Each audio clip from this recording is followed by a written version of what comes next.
the solution to this example. So what we need here is something.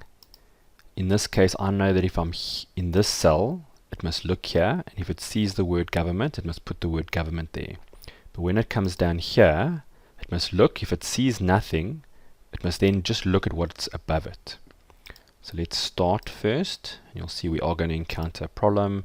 So I'm going to say if this over here, and just notice that it's highlighted that whole cell. So this is going to be a problem. These are, it looks like it's a merged cell. So before I do anything, I'm just going to unmerge this.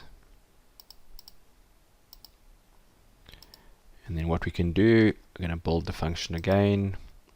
So I'm going to say if it looks there, and it, for example, sees, or let's make it does not see a blank being two inverted commas next to each other, then it must use whatever's there. If it does see a blank, it must then go and just look at the one above. So I'm going to say okay, and we should be able to copy it down now. So it looks like it's working.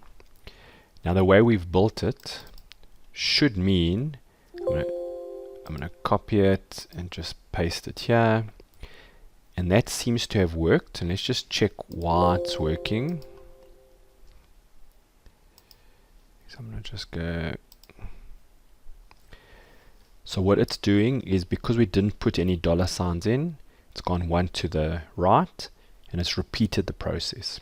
So although it's not necessary to do this, it's useful because perhaps one of these would then have a gap and the same process would be required.